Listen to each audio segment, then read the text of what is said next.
Irmãos, aniversário da igreja esse ano tem me dado mais renovo, ânimo, alegria. E eu louvo a Deus o cuidado de queridos. Nessa mesma semana, um outro irmão disse assim: pastor, o senhor ainda está meio cansado? Eu vivo cansado, né? As pessoas perguntam assim: como é que você está? Estou cansado.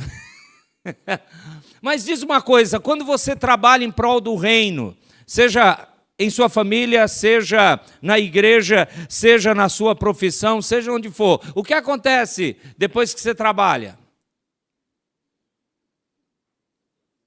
Você faz uma maratona de 12 quilômetros. Não, você dorme. Você fica cansado. Sabe, tem uma coisa que eu comecei a repensar aqui. Se de repente você não está fazendo nada com a sua vida, tem alguma coisa errada.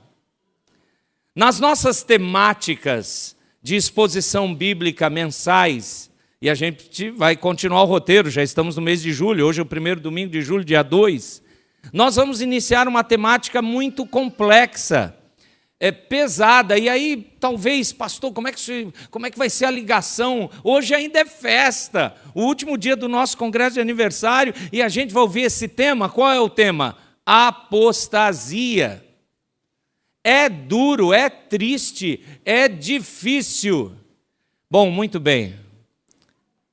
Nós vamos ter que aprender nesse mês a lutar contra isso. Textos bíblicos dizem que a marca do final dos tempos, ou a marca escatológica, uma das tristes marcas, aliás, da volta do Senhor Jesus, será a infidelidade na fé, o largar a fé, o abandono de Cristo, ou esse nome, apostasia. Porém, nós estamos tão recheados em nossa mente, eu não sei você, mas mesmo eu conhecendo o texto bíblico da carta de Tiago, estou sendo abençoado, renovado, mesmo no conhecimento e na aplicabilidade dessa carta. E eu quero pedir que você abra comigo de novo, até porque a exposição do capítulo 4, que o reverendo Alceu completamente fez ontem, louvado o nome do Senhor pela vida dele, foi precisa. Então eu só quero destacar uma parte, Tiago 4, versos 4 a 10. Tiago capítulo 4, versos 4 a 10.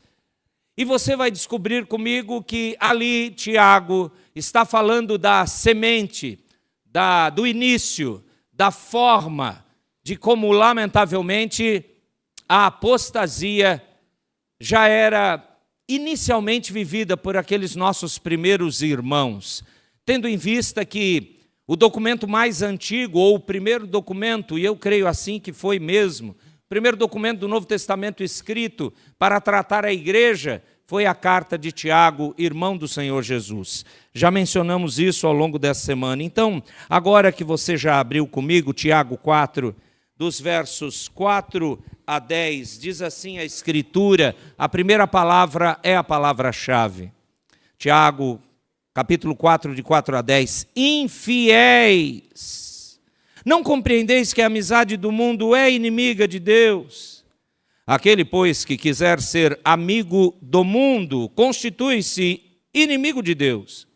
Ou supondes que em vão, afirma a Escritura, é com um ciúme que por nós anseia o Espírito que ele fez habitar em nós?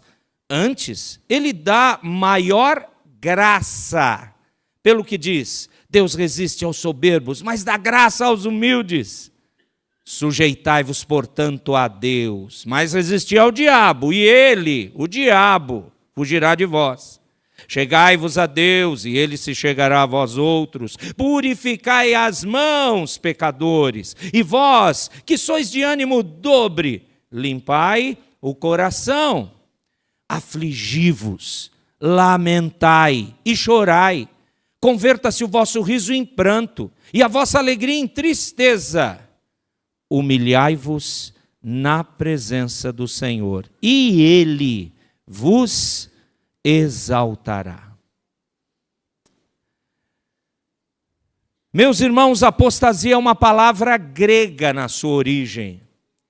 E quando você faz um apanhado dessa palavra na Escritura, seja no hebraico do Antigo Testamento ou aramaico, quer seja no grego, da onde é a palavra originária, e evidentemente a gente consegue ver o hebraico por conta daquela tradução do Antigo Testamento, que há muitos séculos foi feita, uma tradução do hebraico para o grego, que tem como nome Septuaginta. E quando você olha como aqueles tradutores, aqueles não 70, mas 72 hebreus letrados que traduziram o Antigo Testamento para a língua grega, eles utilizaram a palavra apostasia mais de 240 vezes, traduzindo de 40 palavras diferentes do hebraico para essa tradução grega conhecida historicamente como Septuaginta. Então, para a gente não perder tempo, eu quero lhe dar significados e você vai ver que é exatamente coaduna, é semelhante e de fato é a essência da primeira palavra que Tiago usou no capítulo 4, verso 4. Apostasia significa rebelião, abandono. Na verdade, a palavra grega significa estar fora de ficar em pé. Não tem sentido em português, mas eu acho que uma palavra traduz isso em português. Diferente de estar de pé é cair. Cair. Portanto, fazer revoltar-se, desviar-se, ir embora, deserção. E é interessante que no contexto bíblico o repúdio deliberado de uma crença a qual antes se apegava é apostasia.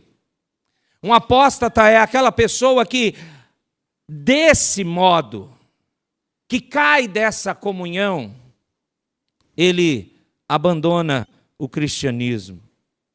Agir de modo infiel é uma outra tradução vinda do hebraico para o grego.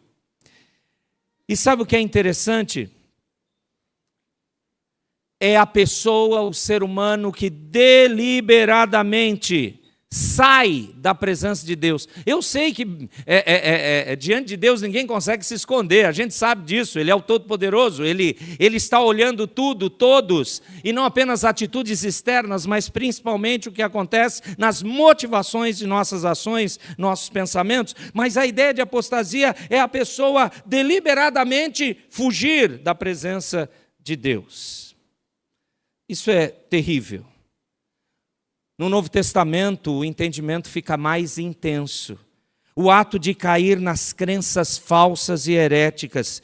Pessoas que chegaram a crer, ou pelo menos elas diziam isso, pessoas que até aceitaram com alegria o Evangelho, mesmo assim, debaixo de pressão, de perseguição, de tribulação, que surge exatamente para provar a verdadeira fé. As nossas lutas não são coisas assim, não sabemos por que elas vêm. Por mais absurdo que possa parecer, nós sabemos sim, vem do Senhor. E qual o objetivo? Testar a sua fé. Realmente, mas Deus sabe tudo. Sim, o teste prova não é tentação demoníaca, mas é o Senhor mostrando para você mesmo o que está no seu coração. E quando caímos, aí começa a diferença. Quem cai e deliberadamente, pela ação do Espírito Santo, se arrepende e corre, e tem não apenas um susto, mas compreende a distância que estava. Esse que corre em arrependimento ao Senhor, esse tem a marca da salvação. Mas e quando isso não acontece?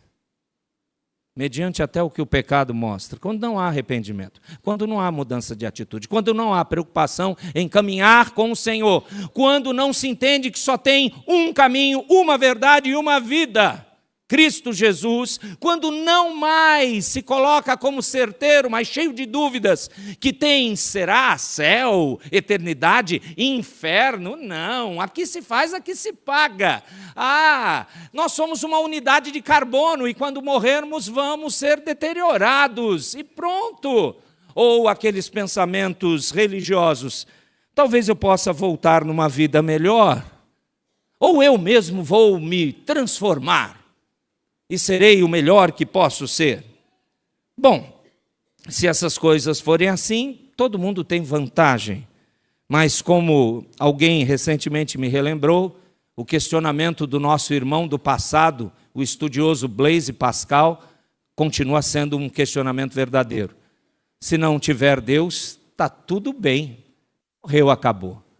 Agora será um desespero se nós descobrirmos que não é essa a verdade. Ele existe. Ele é o Senhor. Existe uma necessidade de se viver para Ele e não tentar fugir dele. Apostasia. Eu creio que Tiago está tratando de maneira iniciante e incipiente isso aqui, nesse capítulo 4, no trecho que nós lemos. E é a palavra infiéis que ele utiliza aqui, meus irmãos. Essa palavra é muito forte. Essa palavra está falando numa tradução melhor até do que aquela outra comum na nossa língua portuguesa. E ontem, reverendo Alceu nos lembrou que seria a palavra adúlteros. Muitas traduções novas, como a NVI, lembrou disso. E de fato traduzem, não infiéis, mas coloca adúlteros. Bom, se você olhar mesmo na essência da palavra, isso significa pessoas desleais para com Deus. Bom, pessoas que não andam mais de acordo com a palavra do Senhor, pessoas que não veem mais o peso, o temor, a carga, a grande responsabilidade de que é um pequeno Cristo representando o Senhor Jesus nessa terra, porque Cristo o converteu. Bom, quando isso mais não tem sentido, você está diante de alguém desleal para com Deus. Apostasia. Sabe, amados, quando os irmãos que leram a carta de Tiago, lembrando o que já aprendemos nessa semana, judeus convertidos ao cristianismo, quando eles leram a forma da escrita de Tiago, a forma judaica de expor, e quando ele usou esse termo, foi muito familiar para aqueles irmãos judeus leitores de Tiago, porque com frequência o Antigo Testamento descrevia Israel com palavras duras, quando queria retratar a sua apostasia. Dizia assim, o Antigo Testamento, diz assim, aliás, que Israel era uma desleixada, uma prostituta espiritual. Em 2 Crônicas, o profeta Jeremias, o profeta Ezequiel, Oséias, então, coloca isso para retratar a apostasia. E Tiago tem em vista aqui os seus irmãos na dispersão, aquela igreja ex-judaica, agora cristã, espalhada em vários locais, cristãos professos, mas professos exteriormente. Exteriormente eles estão associados à igreja. Eles vêm à igreja como nós estamos vindo, eles vinham à igreja, eles se reuniam, eles oravam, eles ouviam a palavra, mas tudo isso era uma associação exterior. Só que tem um problema, diz o verso de número 4. Eles são caracterizados como esses apóstatas ou infiéis, desleais para com Deus, porque eles não estavam compreendendo, muitos deles, na verdade, não compreendiam que a amizade do mundo é, ou se constitui, ser inimigo de Deus. A pergunta é retórica, eles sabem a resposta. Então, na verdade, aqueles associados externamente à igreja nutrem uma profunda afeição pelo sistema mundial maligno. E eu poderia listar o que é uma vida mundana, mas eu vou resumir numa palavra só. Você é o centro. Ego. Isso é ser mundano. Há uns anos atrás, nos Estados Unidos, o penúltimo presidente dos Estados Unidos trouxe um slogan que foi fantástico para aquela campanha dele. Eu vou traduzir em português, tá? Por favor, não peça para eu falar inglês. Ele disse assim, América primeiro! Foi um êxtase de orgulho e exaltação. Naquele contexto. A gente poderia traduzir aqui como, patriotismo, precisamos resgatar isso.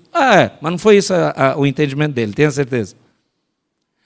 Amados, mesmo que tenha sido um ex-presidente de uma potência do mundo atual, ou quer seja o seu coração aí, do seu mundo pequeno, quando você diz, eu sou relevante, minha vontade vai prevalecer, eu quero fazer o que eu quero, e ninguém tem nada com isso, sinta o cheiro. Se você é cristão, esse cheiro dessas palavras é cheiro de apostasia. É isso que Tiago está lidando. Ele usa a palavra amizade no verso 4, você percebeu? Amizade, uma coisa tão linda, tão preciosa na Escritura. Nossa, olha, daria para ficarmos semanas estudando o que significa amizade na Bíblia. Mas a palavra que ele usa aqui, o nosso irmão Tiago do passado, ele pegou uma palavra grega que só é usada em todo o Novo Testamento aqui. A intenção que é traduzido para nós como amizade, essa palavra grega descreve o amor no sentido de um forte apego emocional. Ai, o mundo me encanta. Ah, como eu queria viver mais assim. Eu acho que é muita pressão ser cristão, Bíblia, vir à igreja. Ah, eu não quero nada disso. E aí eu me apego aquelas coisas tão preciosas para mim, que o mundo diz, liberdade. Para que usar a palavra mentira? Eu posso usar uma palavra pós-moderna, narrativas. Eu tenho a minha narrativa, você tem a sua, e vamos narrar por aí. É isso. Aquelas pessoas que nutrem esse profundo e íntimo anseio pelas coisas do mundo, elas dão provas de que não são redimidas. Tiago está querendo tratar isso. Então, amados, como nós nos tornamos infiéis ou apóstatas? Olha ainda o verso 4. Meu relacionamento com o mundo, quando há uma amizade, isso corta a minha comunhão com Deus. Veja que o verso 4 ainda diz: ou você escolhe a Deus ou o mundo, na verdade, seu ego. Não parece um eco de Mateus 6,24, Jesus dizendo, não pode servir a dois senhores? Ou você aborrece de um e ama o outro, ou você vai largar um e amar o outro. Não dá. E Jesus coloca servir a Deus e as riquezas. Lembrando que quando Mateus escreveu a palavra riquezas, não era só dinheiro, mas qualquer coisa que encantava o seu ser, o ser da pessoa no sentido de dar poder. O eu é muito poderoso. E é isso que Tiago está dizendo. O seu relacionamento com o mundo de amizade assim vai tornar você um apóstata. Veja que começou dentro da igreja, não é? Começa com aquele que pensava estar de pé. E aí você olha os versos 5 e 6, nós já lemos, eu peço que você passe os olhos. No verso 5 e 6 mostra mais como eu me torno um apóstata. Eu simplesmente estou atraindo os ciúmes de Deus. Eu sei que ciúmes é um sentimento humano, mas em Deus ele é perfeito. É que para nós é sempre negativo. Mas em Deus, talvez a palavra melhor seria zelo. Ele tem zelo por nós. E nós podemos atrair o ciúme dele quando apóstatas demonstram arrogância, orgulho, soberba. Eu sou melhor do que Deus, portanto, eu sei melhor do que ele o que eu devo fazer com a minha vida. É por isso que claramente Tiago relembra que o Espírito Santo anseia por nós com ciúmes, e o Espírito Santo vem habitar no povo que é dele. E ele diz no verso 6, ele resiste aos soberbos, mas dá graça aos humildes. Nosso orgulho, nosso egocentrismo, nossa amizade do mundo caracteriza a apostasia. Abre seus olhos. Mas como eu deixo o estado de apóstata? Como eu largo isso para ter uma fé genuína? Opa, eu posso fazer isso? Deus me dá condição? Sim, sim. E eu quero que você veja isso numa palavra. E essa palavra aponta para a nossa redenção, para Cristo. No verso 6 que já vimos, diz que antes Deus, ele dá o quê? A maior graça. Graça você não compra, graça você não produz, graça não vem de você. Graça vem de Cristo para você. Graça é a característica da salvação, ou a essência dela. Graça faz você, pecador perdido, lançado no rumo eterno do inferno, mudar radicalmente de direção, conversão, para ir para a glória eterna. Graça. E é aqui que você pode entender como eu deixo o estado de apóstata para ter uma fé genuína.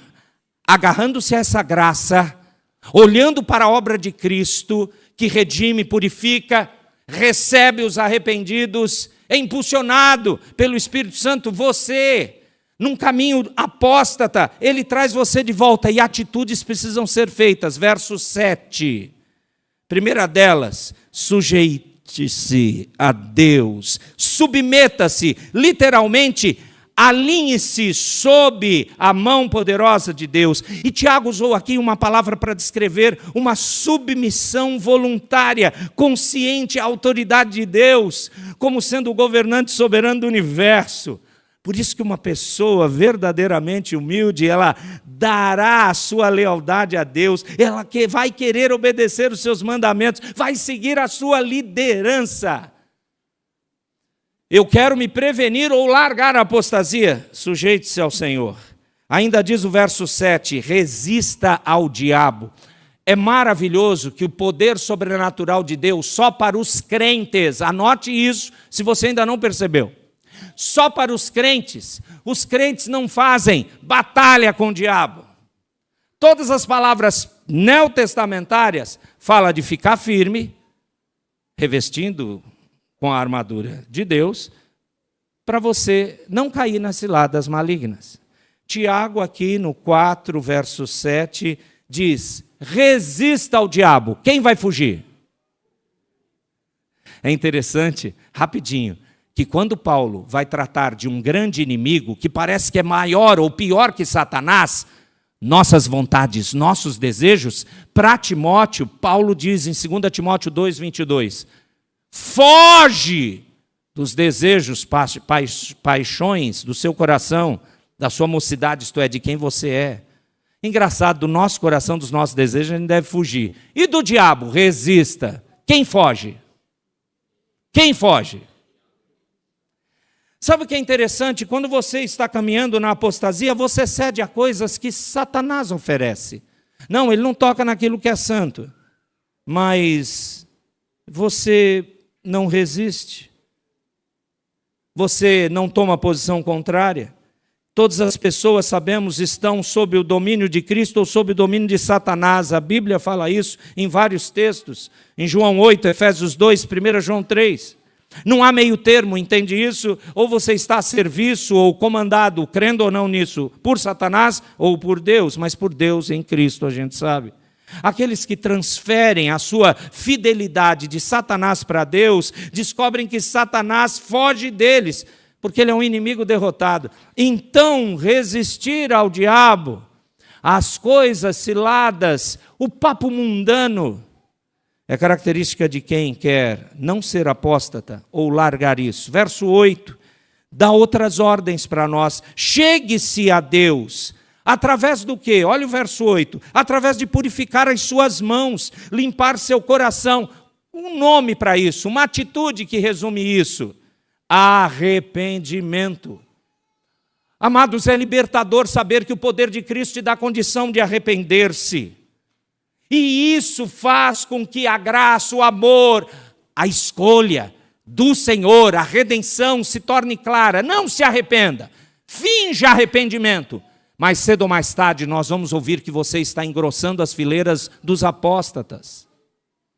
Não, arrependa-se. Aproximar-se de Deus, essa é a ideia, procurar um relacionamento amoroso e estreito com Deus, porque a salvação envolve mais do que se submeter a Deus e resistir ao diabo. Faz parte, mas é mais do que isso. O coração redimido anseia pela comunhão com Deus. Você anseia pela comunhão com Deus? Sinceramente, você anseia? Você quer mais? Você quer mais? Ou tudo é difícil? Tudo é um problema? Por favor, avalie você, não avalie o outro não. Tenta segurar a língua. Aliás, nós ouvimos sobre o controle da língua em Tiago 3. Então, pense em você. Quando olhamos para a sua vida, quem aparece? Quando você olha para a minha vida, pronto, fique tranquilo. Se olha para a minha vida, é eu que estou aparecendo ou é o Cristo que eu estou dizendo? Ou é o serviço a Ele que eu tento demonstrar? Ok? Agora use esse exemplo para a sua vida. Quando olhamos para você, quem aparece? Quem é exaltado? É você ou Cristo? Porque se é você, você continua na luta da apostasia. Mas se você verdadeiramente está se achegando, se aproximando a Deus em arrependimento, Cristo aparece. As duas últimas características, verso 9 e verso 10. Como eu não sou um apóstata, como eu saio disso se eu adentrei? O verso 9 diz: afligi-vos, lamentai, chorai, converta-se vosso riso em pranto, vossa alegria em tristeza. Que masoquismo é esse? Não tem nada a ver com masoquismo. Ouça, meu irmão, o verso 9, a atitude é: encare de modo completamente diferente essa situação de querer ser o senhor de sua própria vida. Isso é equívoco e engano, é apostasia. Não nivele o relacionamento com Deus por baixo. É entrega total, é negar-se a si mesmo, é estar disposto a perder qualquer coisa para não perder comunhão com Cristo. Eu vou repetir: disposto, isso é cristianismo, a perder qualquer coisa, a fazer qualquer sacrifício, ouvimos isso essa semana também, para ter um relacionamento com Cristo, sincero, verdadeiro, não importa. Frase famosa de David Wilkerson: se os outros não vão orar, eu vou orar. Se os outros não querem ler Bíblia, eu lerei. Você fala isso? Se você falar isso, você luta contra a apostasia.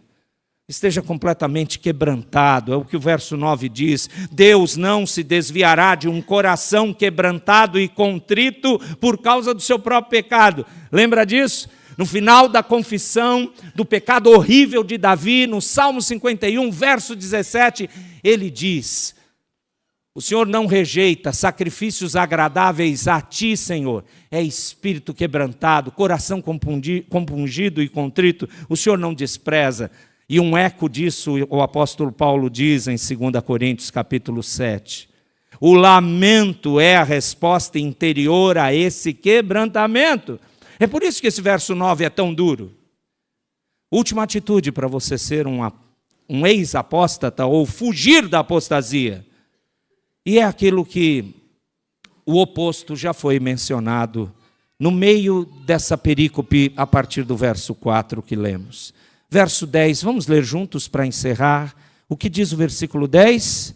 Humilhai-vos na presença do Senhor, e Ele vos exalta. Qual é a atitude? Eu primeiro? Não. Humilhe-se diante de Deus, e Ele vai recolocar você no lugar certo. Ele vai te exaltar na posição de servo e serva dele, para a glória dele.